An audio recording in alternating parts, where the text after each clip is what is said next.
Thank you for having me here and for including our regional perspective in this important event. A special thanks to the International Disability Alliance for nominating me as speaker for Sendai Framework Midterm Review. My name is Nalwamba Mastola, the Executive Director of Uganda Federation for the Hard of Hearing and a board member of International Federation of Hard of Hearing. In this short intervention, I will try to bring my perspective as a woman with disability living in a landlocked developing country. In Uganda, persons with disabilities make up at least 12.4% of the population, yet continue to be among those most impacted by disasters and more likely to be excluded from emergency preparedness, disaster risk reduction, and related decision-making processes. The challenges they face range from accessibility, gender-based violence, violation of human rights, lack of clear policies on handling persons with disabilities during disasters, hence increasing their vulnerabilities due to changing demographics, competition for scarce resources, and development within high-risk zones.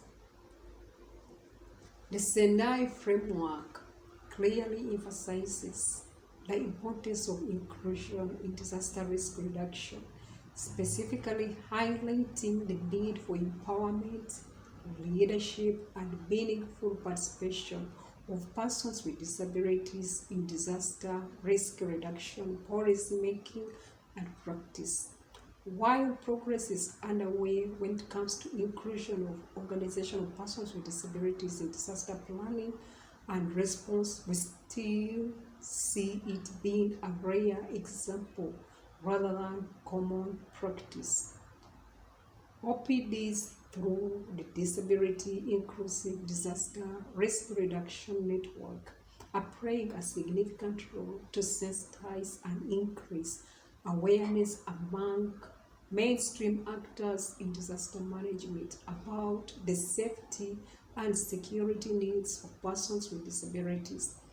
OPDs empower persons with disabilities to take their place as agents of change and as active contributors to the development and effective implementation of disaster risk management policies, plans, and standards. When calling for support, I think it is fundamental. I stress that the support provided needs to be inclusive and, most importantly, needs to take into consideration groups that face additional hardships and are at higher risk, like women, children, youth, and persons with disabilities.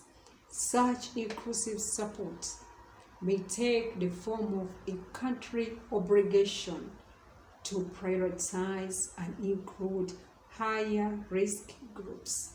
It is also fundamental that in this line of work, persons with disabilities through their representative organizations are consulted and engaged from the very early planning stages.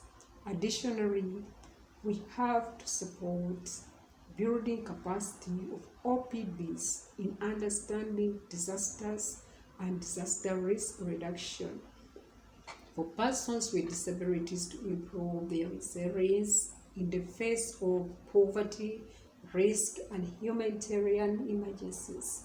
In conclusion, we cannot stop natural hazards from occurring, but collectively we can reduce the occurrence of disaster risks, which is our shared value.